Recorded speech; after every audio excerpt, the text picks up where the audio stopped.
Welcome to the show. John Merchant, frontman for the new band Ghosts of Sunset. They have a new EP coming out called Headed West. There's a song released from it now called Miles in Between. But I got to tell you, I heard the whole EP, and it's great. I actually like the more rocking songs best, but the whole EP is good. And it was a lot of fun chatting with John and talking music. We talk about his influences and his life in the music business. He's played in different bands for 30 years. It's pretty cool stuff. There are some deep cuts in this episode, some lesser known bands that we talk about, but if you listen to my show, you know my musical tastes. And even if you don't like this kind of music, I still feel like it's a good interview just talking about music in general and entertainment in the world. It's such an important thing. And I think you'll enjoy this interview with John Merchant from Ghosts of Sunset. Check it out. Welcome, John Merchant, singer from Ghosts of Sunset. How are you doing? Yeah, thanks for having me, man. I'm good. How are you, brother? Great, just great. So, yeah, let's dive right in. So you've got 30 years in the music business, you said, right? This didn't, you don't get this kind of stuff just, starting yesterday, Right. Okay. So let's start at the beginning then. So as a young child, you were influenced by the Beatles, the Rolling Stones, Elvis, Little Richard, all the kind of the 60s stuff then, right? Right. Even though, I kind of came up a fan of that style of music, the roots of rock and roll. And I think what happened is I had a couple young friends growing up who I think they had an uncle or something who, bailed out, moved out of his house and left a bunch of 45s, little records.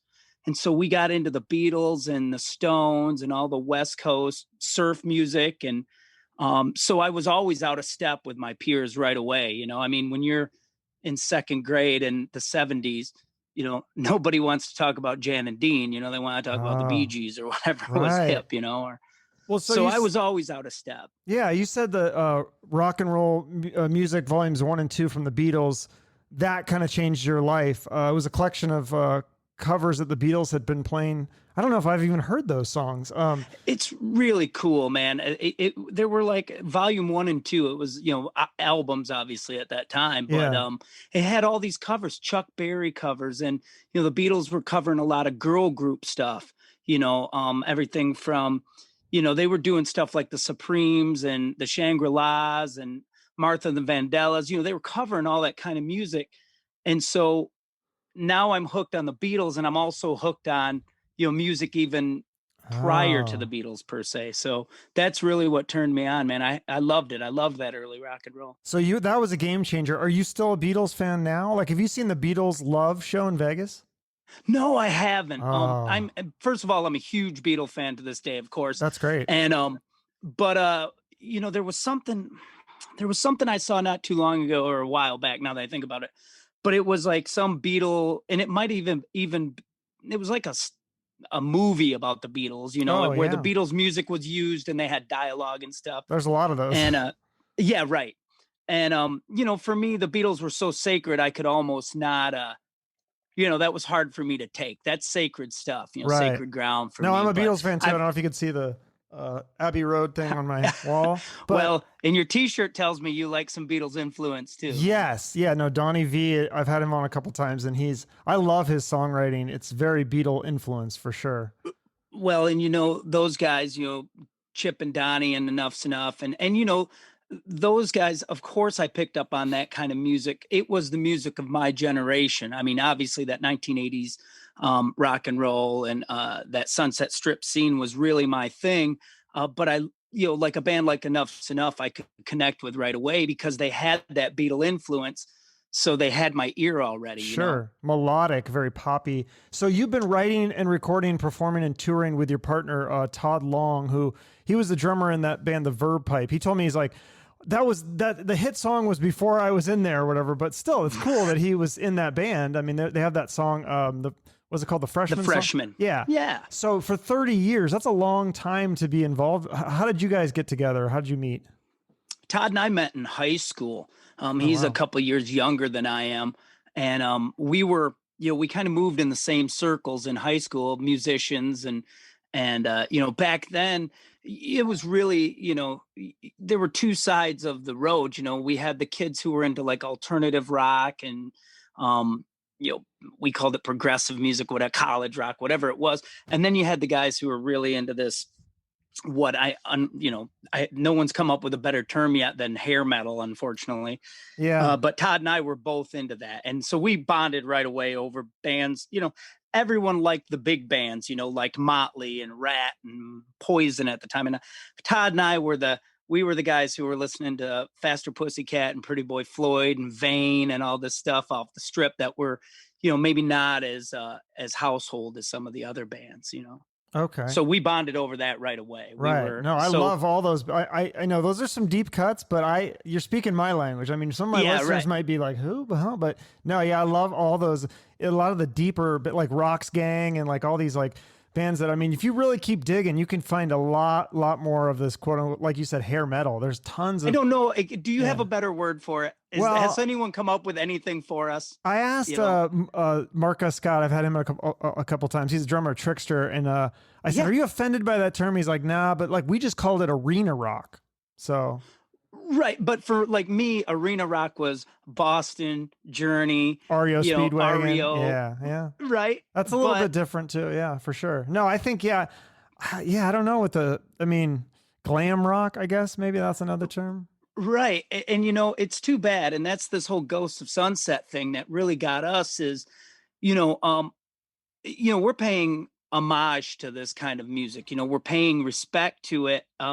It flows through us. It's every bit as important to us as, I'm sure, Chuck Berry and Little Richard and that stuff was to the generations before us, or the Beatles were to someone like Donnie V. Yeah. His influence, Donnie V's influence is as important to me as probably John Lennon's influence was to Donnie V. Right. And so, over the years, and this being a fan of this kind of music, we've taken some heat. There's been there was I don't want to say comical element to it, but as well as I do, it got overblown at some point, right? Right. And what people seem to miss is how great the songs were, how good the songwriting was, how amazing the live shows were, and so our job, we think, is to celebrate that music, but also have the other influences we've gathered over the last 30 years of making music, 40 years of listening to music. Yeah. So let's talk about that, because you've been in some other bands. Dutch Henry, tell me about that band. What was that you were in that for quite a while, right?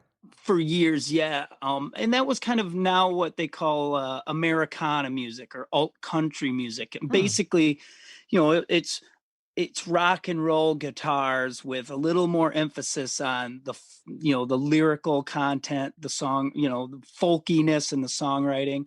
And that music's been around. I mean, as long as, since the 60s, there were bands like the Byrds and the Band and the Flying Burrito Brothers. These were bands that were taking rock and roll elements and putting country with it. The Stones, the Stones, Rolling Stones did that. Elvis. And yeah, all of that. It was just for us, just like Ghost of Sunset, it's supposed to be a hybrid of everything you've ever loved. You're supposed to hear, if someone says to us, hey, I hear some Rocks Gang in there, which no one besides you might. Yeah, I did actually. Yeah. Okay. So was that covers then, or was it originals, or both, or? It was both, but mostly original. We toured, behind a couple records. We had a couple releases.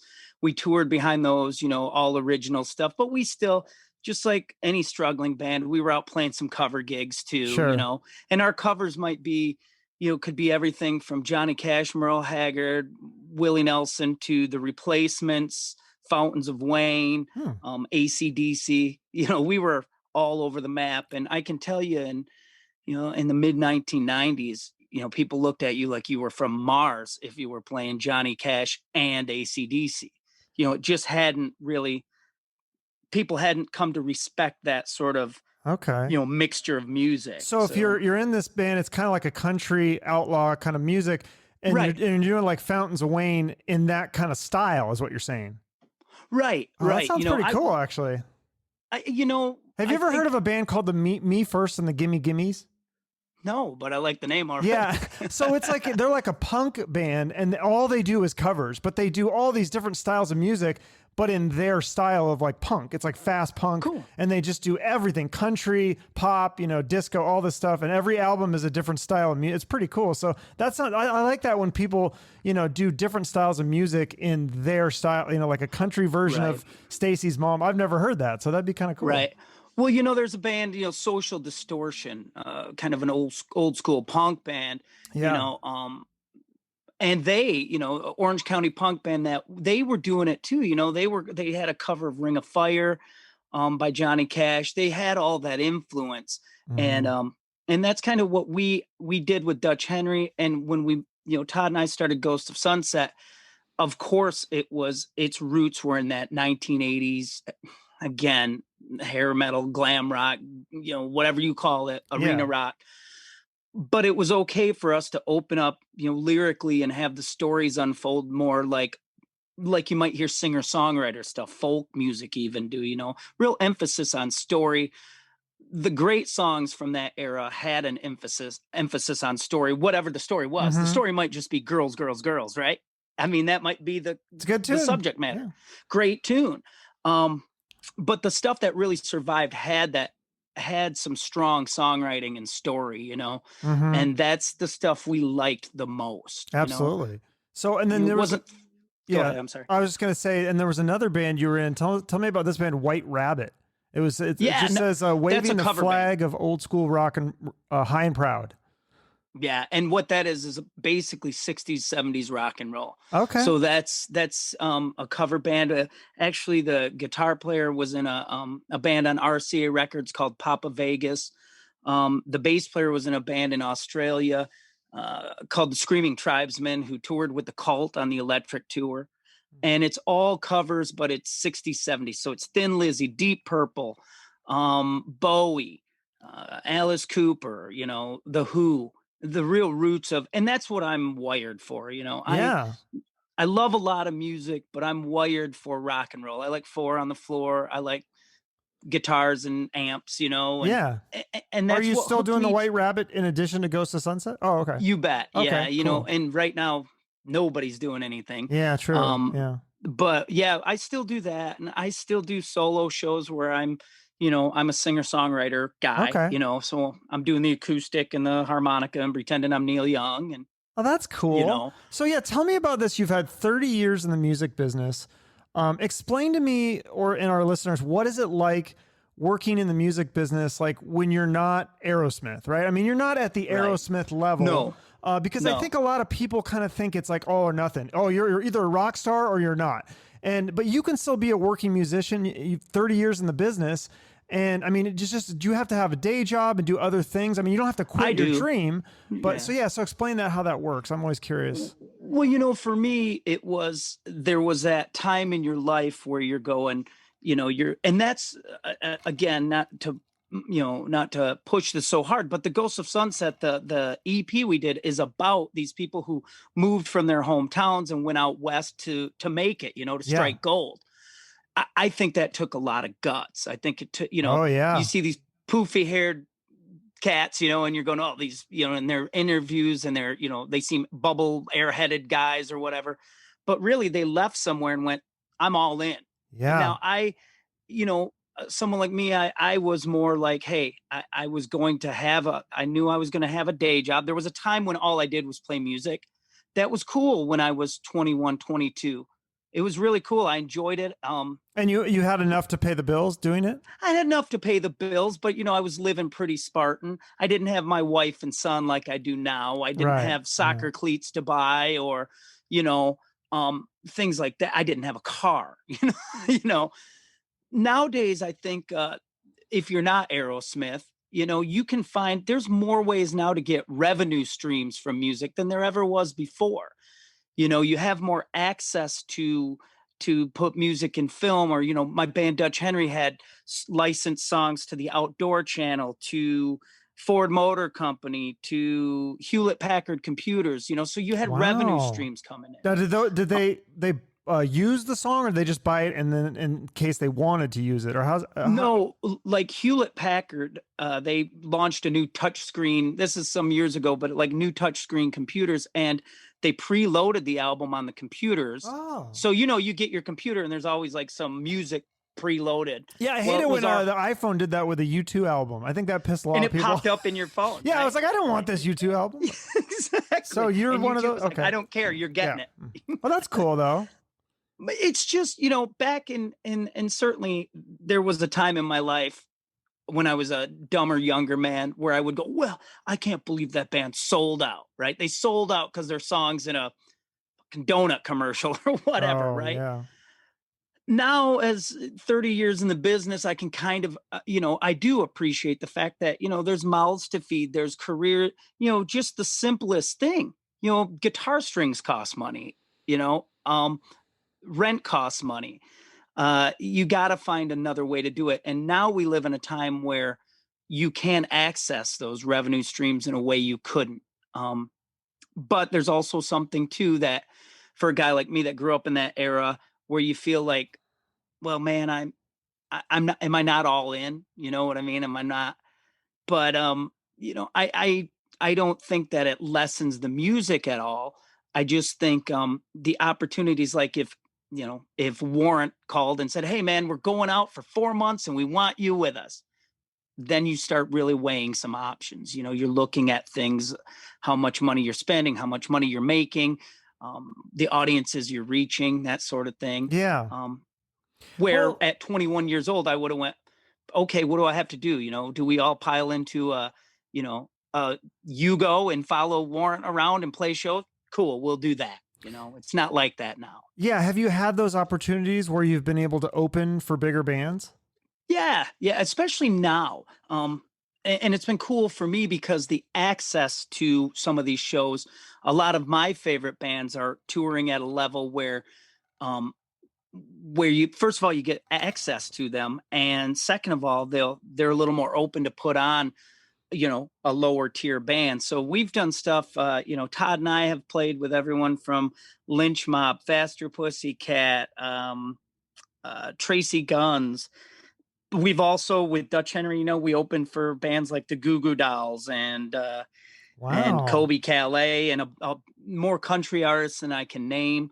So yeah, we've gotten a chance to do that. And, Is that all? No, you go on tour, or is that just locally that you those open? are usually one-offs, and they One-offs, might okay. be, when we would tour ourselves, we would go out headlining, but we would be playing smaller festivals, clubs. We were hitting major markets, but at our level, you'd have to hit that market again and again. So you'd kind of get you'd get a thing going in St. Louis, and then you'd have a pocket of fans in Nashville and Chicago, and we would just work that circuit.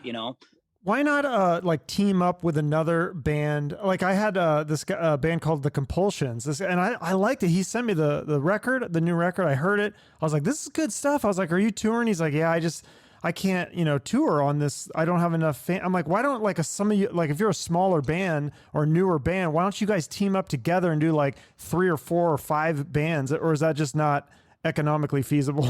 I think right now, I mean, even prior to this whole pandemic thing, the live music industry is, I don't think it's rock and roll is dead or live music is dead, but the access is such where, people aren't going out like they used to. So, and people's attention span, I'll be honest with you, on a 5-band bill is nil. They'll either come in to see the band that they wanted to see, like, oh, there's 5 bands on this bill and I like band 3 and they're going to play here, I'll come watch that. The days of going to the US Festival or the Monsters of Rock and spending 13 hours, people's attention spans aren't like that anymore. Are you sure So- though? Because like what they have all these like Monsters of Rock cruise and stuff. I haven't been on one personally, but I see the list of bands, and I mean it's just like a mile long. It's like, and it's all day, every day. I think that's different. I think that's a destination. Yeah. That's destination marketing. So the destination is the cruise, and now you're locked in there, and then this thing is available to you. All this is available to you the whole time. I think if you took some of those people and went, hey man, Great White is playing in this town, and Enuff's Enough is playing in this town, and LA Guns is in this town. I want you to drive to each of those Right. towns and Yeah. see Yeah. them. Yeah. You No, know what I mean? yeah, that's like, maybe you're right. Maybe that's the way, rather than trying to tour, is maybe start your own festival and It's try to been sign done. up all these other bands. Oh, really? Have you done that? I haven't, no, but a lot of bands that I look up to started that way. I mean, you can go back to, I'm a huge Tom Petty and the Heartbreakers fan. Oh, yeah. And, their original band, Mudcrutch, that's what they did. They had a farm, they cleared some area off, and the first time they did it, they had 300 of their friends from Gainesville, from the college there. Then it was 2,000. And then it was, it grew so big they couldn't do it anymore. Oh, I right. think there's still a market for it. I Yeah. really do. I think you're right. I think pairing a bunch or grouping some of these like-minded bands together and doing a new rock tour, I think that works. I think the commerce in the business is so different now that you have bands that are buying onto tours where, Yeah, someone that's goes, interesting. Like the where Raskins, they paid $1 million to open up for Motley Crue. That's crazy. right. I mean, How did they even get that and money?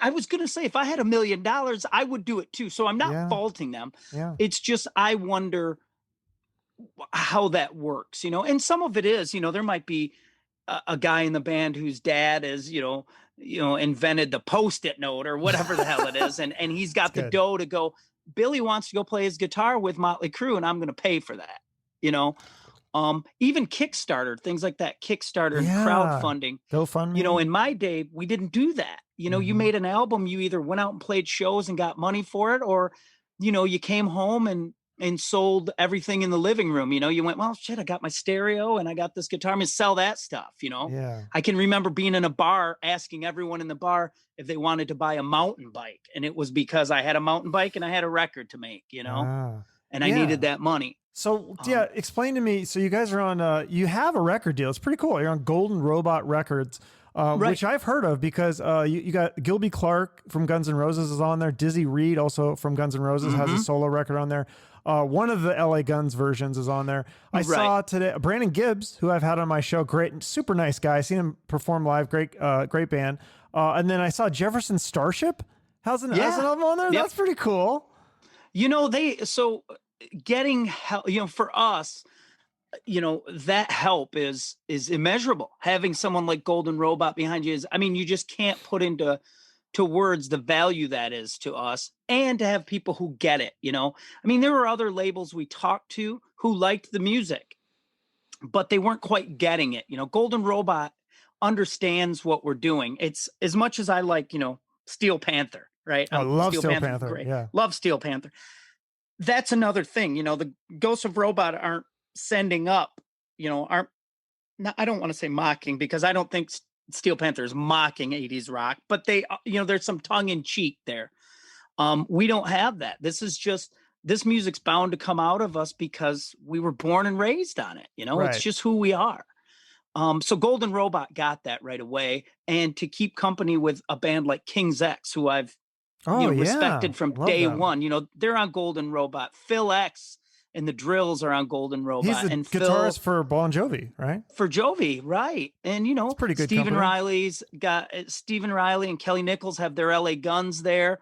They're pushing a single right now on Golden Robot that's really good. I think they're supporting this scene, whatever it is. Yeah. And for a band like us who are coming up, who've been in the business forever, but in this particular band are coming up, it's just more value than we could ever have hoped for. So how does that work? Like, how did you get signed?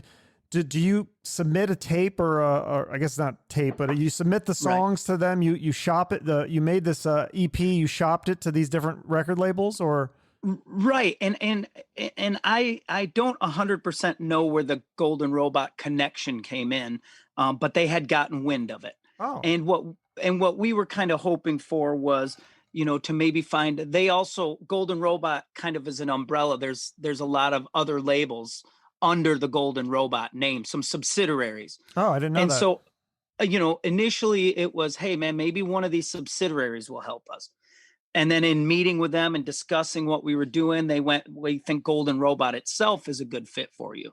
And, but yeah, shopping, like you said, do you send a tape, right? Well, now it's files. Yeah. But I remember, when you took your cassette tape and you stuffed it in a manila envelope with your bio and an 8x10 glossy, and you sent it out, or, you went knocked on the door, and, you went to the bar, and in the middle of the day, you opened the door and it was dark and smoky, and you went, who books the entertainment? And it's, Frank, the bartender, comes out, and, oh, who are you? Well, here's our tape.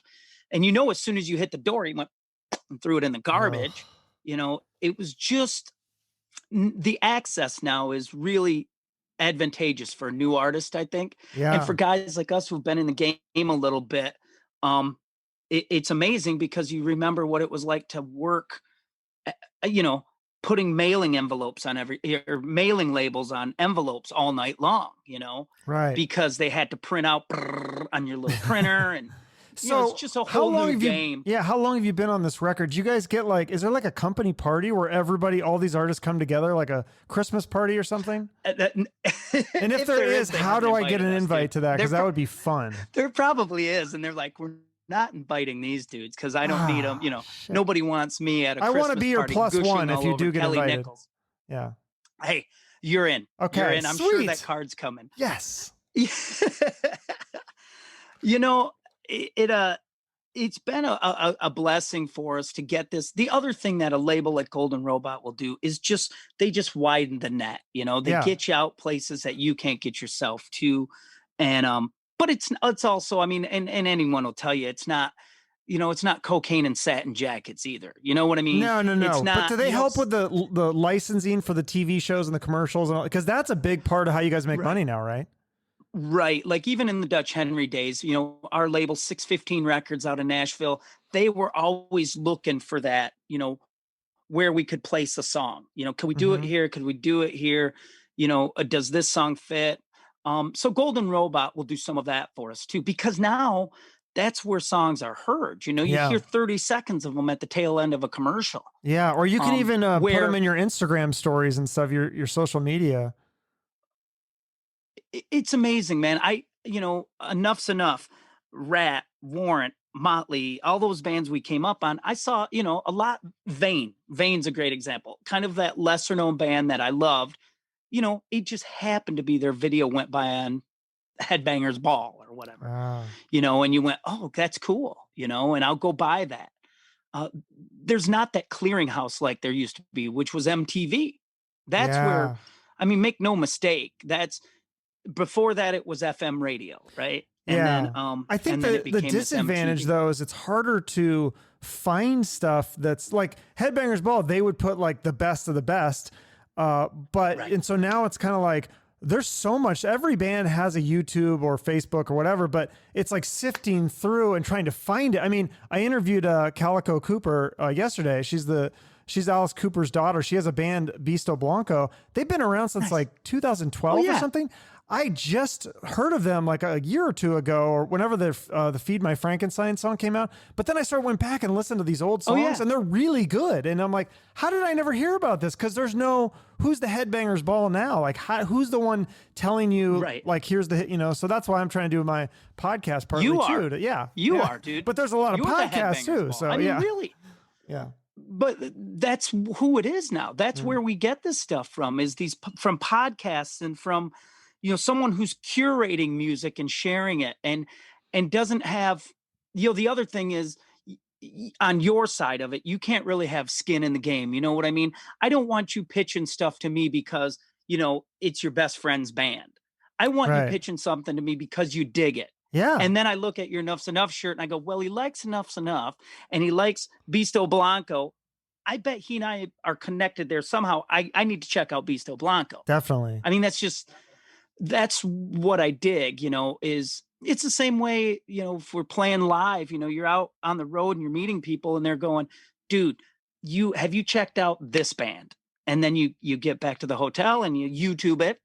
And there's 15 songs you didn't know existed. Right. So that's nice. Like you said, though, there's also the sifting process, the vetting process where MTV wasn't going to play, the video that you did in your basement, with your mom and dad's video camera. Right. Right.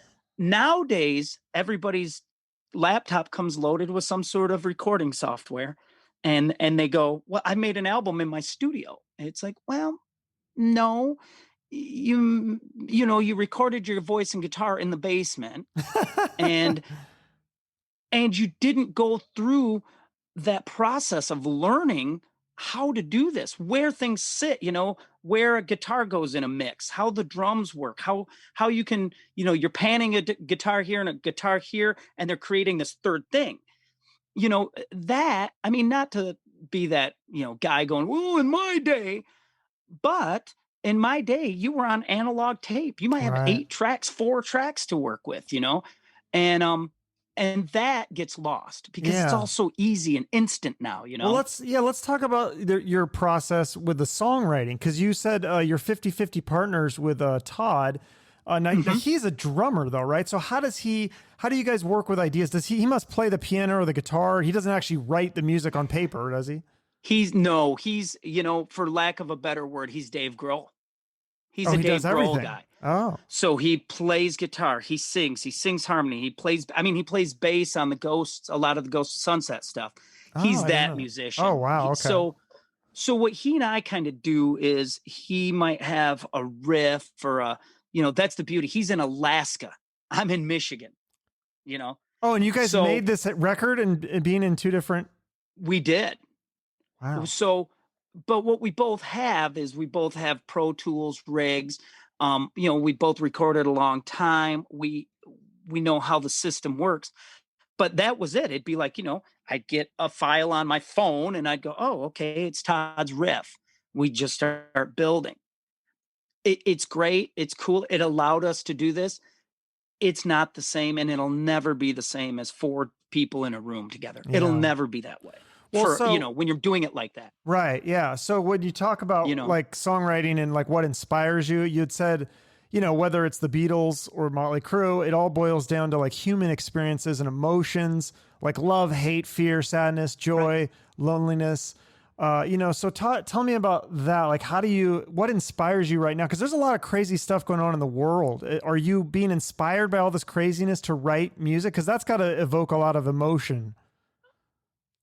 It does, and yeah, I am inspired. With the Ghosts, with Headed West, our EP, we had a theme. It is a concept. It was that early '80s, mid '80s rock and roll scene, and that whole story. On the other front, like current events and things like that. Of course, you can't help but being inspired and informed by that. I think the slippery slope is when you either become preachy, right? You're preaching, you start pushing your agenda, um, or you simply are trivializing. Thank you. Um, True experience. You can't, my mother died, and someone went, "Oh, you'll be able to write a song about that." No, I can't. I can't write a song about my mother's death because I don't think I can write a chorus about losing my mom. I just don't. It's too close and it's too personal, and I don't know that I have control over the English language enough to capture that emotion. That being said, there are people who do, and I take cues from them, and then I find subject matter that I have enough distance from that I can comment on it and form a story. So some of the stories or some of the songs might be pieces, little vignettes of these different experiences that the songwriter puts into a one coherent thought. Yeah. Well, I It's an just remember abstract like painting where you're when I was a grabbing different things. yeah, when I was a kid, not to bring up Aerosmith again, but I just remember that song "Living on the Edge," Oh, and they said it was written during the L.A. riots, and like yeah. that opening line, "There's something wrong with the world today. Something's wrong with our eyes." Like I like that. So it still stands the test Right. of time for today. I think that's some of the greatest songs. Is it might be written about something political or a war or riots or whatever, but they don't say like specifically that's what it's about. It's more like a generalized, and it really Right. brings everybody together, because for some people that they might say, well, this fits this narrative, and for other people it might say, well, I think I see it this way. And so that's the whole cool thing about songs like that, is like different interpretations. The best songs do exactly what you just said. They put out a framework and then you take your bit. Yeah. You get in there, you get yourself inside it, you find your story. And that's what I like. I don't want Steven Tyler sitting with me the whole time going, okay, we're on to Seasons of Wither, and that's about this, and that's what I want you to imagine. Yeah. I want to take that ride myself. And it's always weird, it's when you hear that real upbeat song, good poppy, upbeat music and everything. And then you listen to the lyrics and you're like, oh my God, that's what that's about. And there's a darkness there, or there's the contrasts. And that's what songwriters want to do. They want to draw you in. That's what I want to do. That's what Ghosts of Sunset want to do. We want to draw you in, and have you start going, well, I never moved to Los Angeles, California to be a rock star. But let's say there's someone listening who's a painter, and they're making paintings in their basement all the time, and they've never shown anyone. And they go, well, someone went out to LA to be a rock star, a guitar player. They took that plunge. They had those guts. I'm going to take this painting and I'm going to show it to one friend. It's the same thing. Yeah. It's that same plunge. Right. Now, the song was written about rock and roll, but you took it and you applied it to your painting, or you applied it to anything that is going to take that level of commitment. Exactly. No, that's just, I say at the end of it. That's what the best songs do. I agree. No, that just reminds me, like every episode I end Shoot for the Moon, because I always just say, I think that's so cool when people do that. Like I just had Sean McNabb on. He's a bass player, and oh God, he's great white, Quiet Riot. But he had the played with him when he was with Lynch Mob. Yeah, there's a Lynch Mob. He had the same story. He was living in it was somewhere in the Midwest. I can't remember if it was Michigan or whatever. And he just said, I'm moving to LA. He had like, I don't know how much, a few $100s in his pocket. I don't even know if he had a car. I think he just took his, guitar or his bass or whatever. And he just headed out there. He just happened to meet this person at the Tammy Downs, not the Cat House, at the Cat House bar. And then sure enough, he meets the drummer of Quiet Riot. They're like, hey, we need a bass player. Why don't you try out? And just like, it clicked. It's like, but if he would have never taken that chance and moved out west, it never would have happened. So I always I think that's so cool. People go for it. That's awesome. That's it. And that's the Ghosts of Sunset. That EP Headed West is telling that story. Yeah, let's talk about that. McNabb's story. Let's talk about the EP. So you got some again, these are maybe some of these are kind of deep cuts for some people, but for me, I'm like, I know all these bands. Tim Mosher from Junkyard is on it. Adam Hamilton from Tough. Johnny Monaco from Enough's Enough. Stacy Blades from who I guess he was in LA Guns, but he was also in Rat for a little while. Or he was in Rock's Gang. Yeah, I love Rock's Gang. I love it. That's a deep cut, but I love him. And then Bruno Ravel from Danger. So and it's interesting because the first song is kind of more of a slow ballad, which I heard and I was like, oh, this is cool. Yeah, I like this. Yeah. And then you told me the people that were on your album, and I was like, yeah, let's do this interview. This will be fun. And so then I'm so glad you sent me the EP so I could actually listen to the full thing, because the first two songs are my favorite. I was like, oh, these are like the rockin' songs. I was like, and if it was me, I would have released one of those two as the first single, because I love the whole album is good. Don't get me wrong, it's great, but the first two are my favorites. I was like, oh, these are really great. Good. And you sound like Tammy Down from Faster Pussycat, or is it Kevin Steele? Is that the singer of Rock's Gang? It has that kind of vibe to it. It's really cool. For Rock's Gang, yes, it is. Yeah. Cool. Well, now for me, that's those are huge compliments and, of course, influences on what I do. And thank you. In picking a single for us, certainly we let Golden Robot kind of run with the ball there. They have the experience, and we're too close to it. You're too close to it. That's why I don't mix records anymore, because if I'm mixing a record, the parts that I want loudest are the ones I'm on, right? It should have more vocals and more guitar, right? Sure. Oh yeah, you know what the horror story of that is? Not to interrupt, but just real quick, if you go back and listen to "And Justice for All" by Metallica, and it was when the new bass player came in, and I don't think he had the balls to say, "Hey, we need to turn the bass up on this one," and you cannot hear the bass, and it sounds like shit.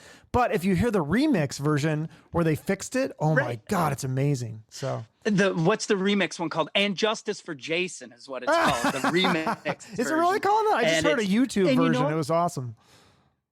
Yeah, it's great. Yeah. And that's the thing is, like singles and stuff like that, those are hard for, it would be like having 4 or 5 kids and going, well, only one of these kids is getting an education. Who's it going to be? Or only one of them is going to get to play sports, or only, and you know, I'm glad, you know, and make no mistake, miles in between our first single, you know, I was doing an interview and they reluctantly, like sheepishly went, well, it's a power ballad. And I went, yes, it is. I grew up on great power ballads, Living on the Edge, you know, those huge White Snake ballads. Remember Sure. Is This Love and stuff like that. Don't Know What You Got Till It's So Gone, it was Cinderella. an homage to that kind of music. Yeah. Exactly. Yeah. And I have no problem with that. Yeah, so the Headed West, that's the first song. That's like a really rocking song. Some of the other songs, the heavier stuff. Yeah. The second one, another rock and roll show. It sounds like I was just gonna say that one. Another sounds rock like, and roll show. Yeah, it sounds like it could have been on the Motley Crue debut album. It's got that kind of almost like punky vibe to it. Too Fast for Love. Yeah. It's got that kind of vibe for it. It does, and that's how it was. We kind of wrote.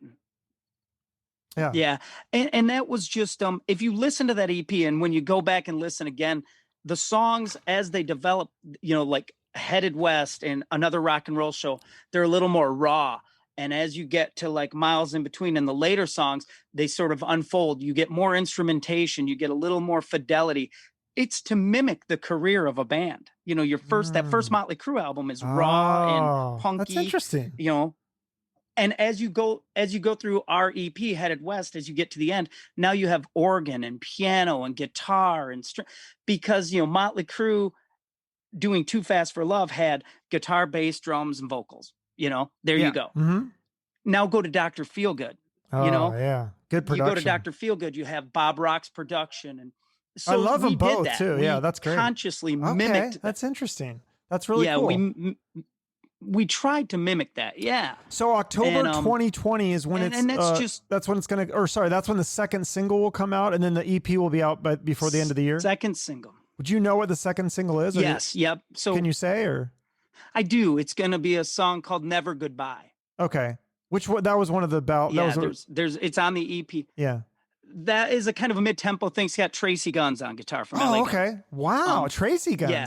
Who else? Did I miss any other names on that? Because I didn't even see. You know, we had, you know, Stacey Blades played on a couple songs. Brian Forsythe, who you interviewed from Kicks, he plays on one of the tracks. Tracy, Johnny Monaco, all those guys.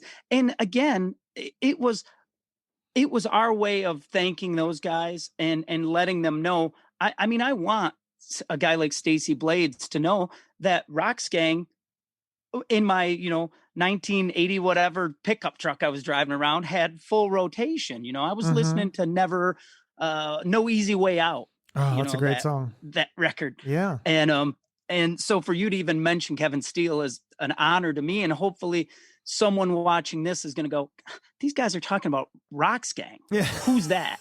We might have lost some listeners too, but hey, that's okay. That happens. Right. There's always going to be someone going, Rocksgang, you know, but, well, maybe but for guys like us, if you and I were standing in line at a coffee shop and you were wearing that t-shirt and I were wearing this junkyard t-shirt. Oh yeah. I know for a fact, if very least we would have that eye contact moment to go, yeah, I get it, dude. That would be amazing. Yeah, no, I wear shirts like that all the time and I don't ever get anybody knowing who it is. The only thing is and it's funny because I live in Arizona and I'm a Seahawks fan. So I'll wear Seahawks stuff and that's amazing. But you know, that's a major league NFL team. So that I can understand. But yeah, if I wear like Enough's Enough t-shirt out and about, it's pretty rare that, you know, if I'm at a concert, that's different. Then it's like my crowd. So yeah, that's totally different. Right. Well, the cool thing is when you're wearing your Enough's Enough t-shirt in an element that isn't a concert, and you connect with someone that would be amazing. Yeah. Then you have that, you know. Yeah. And I had told a story on a previous interview. I'm in line at McDonald's, you know, I've got my window down and I'm waiting for my food. And there's a car blasting The Trooper by Iron Maiden. Nice. You know, I can hear it blasting it.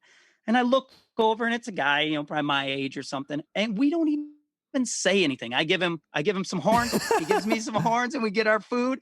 And I thought to myself, if we were stranded in this line for an hour, I bet he and I could eat up an hour talking about Iron Maiden. Oh, for sure. We'd never talk about politics. We wouldn't have to talk about our worldview. We wouldn't have to talk about the things we disagree about. We would go, fucking Iron Maiden rules, dude. Yeah, there you go. there we'd be going. That's what we need And that's more what in the world needs, dude. Exactly. We need more concerts. So if you guys do end up doing live shows, you had an interesting quote about that. You said that because you grew up in an era where like club level bands, they had to deliver like an arena style show at the club level. So how do you do that? Or if you are going to do live shows? We will do live shows. And the way you do that is you deliver a level of energy that, what happens is these bands at our level, and even bigger bands, they'll punish 50 people for not being 5,000. That's what I call it. It's where you go into the club and it's half sold and you're in that mood. And the bands of my era were playing these clubs and they weren't always sold out. Remember, the first night that the Cat House, you'd mentioned Ricky and Tammy's Cat House, the first night it opened, there were 30 people there. There's going to be bands, there's going to be nights you're not playing to everybody, but there might be that one person in the audience in their Enough's Enough t-shirt who's expecting you to deliver something. And that's how we see it. That's how we always are going to see it. And that's how we've seen it since we were kids.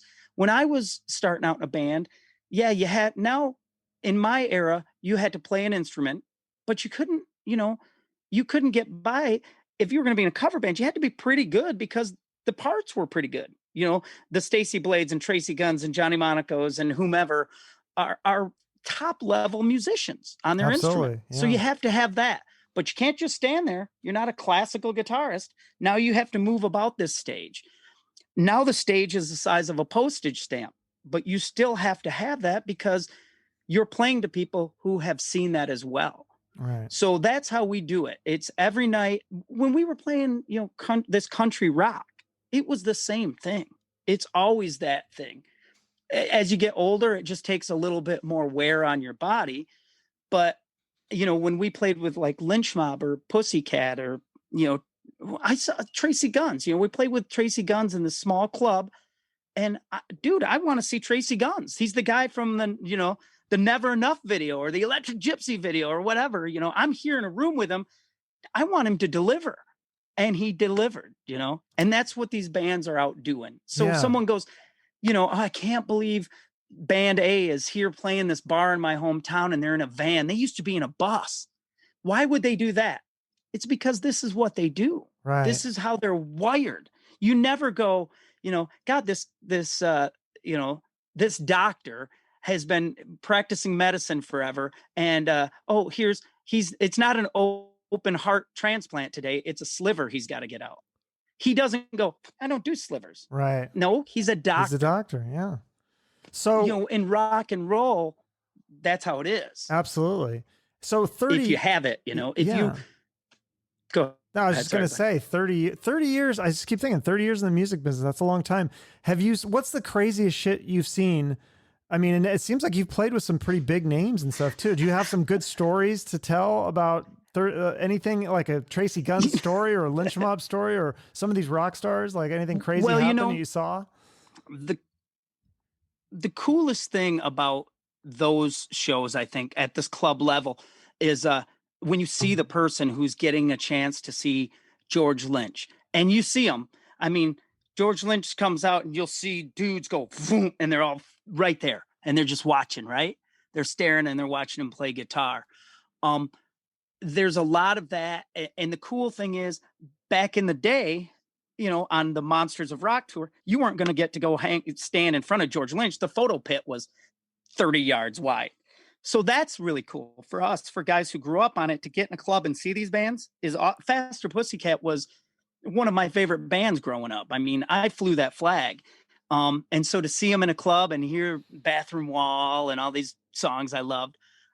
So that's always great. As far as crazy stories, even in a small club, there's still somebody who wants to get backstage, right? There's still this, and I love it because I'm a child of the 80s, and it's always nice to see, soccer moms still dressing out for the show. You know what I mean? That is funny.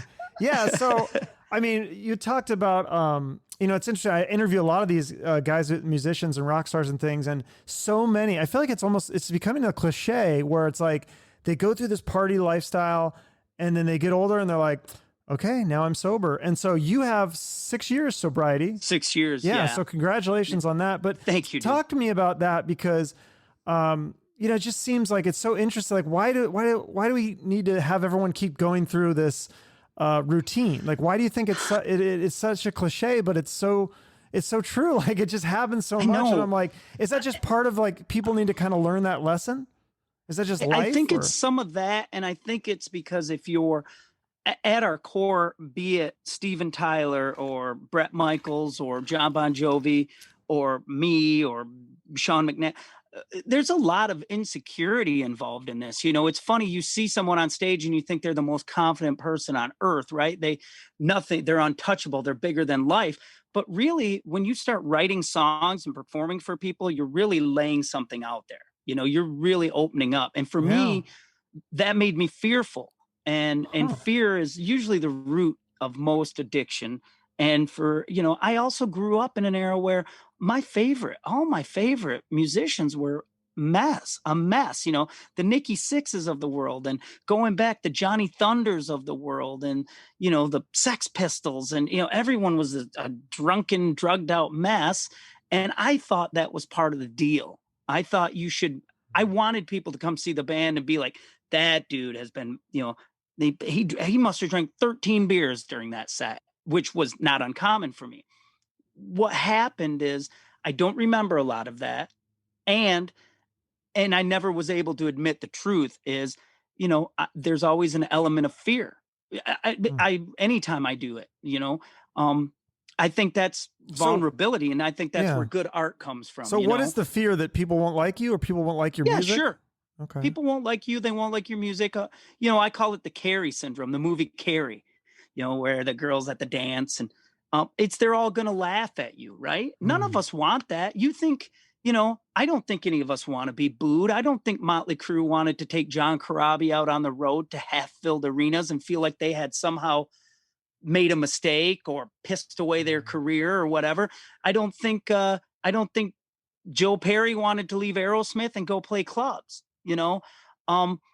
So there's that, you know, there's always that thing like, hey man, and then if you get a little success of any sort, if you please one person, it's always in your head, well, how do I do that again? What if I don't please that person? What if I alienate this person? Like you said, well, the Rocks Gang thing, we might lose some people, right? Yeah, yeah. And you don't want to do that. But the second you don't say Rocks Gang because you're afraid of alienating someone, you're cheating yourself. Right. And I had years where I wouldn't admit, but I wasn't jumping up on my soapbox going, hey man, I love Vane and Pretty Boy Floyd, you know, or I love Rocks Gang, and I did.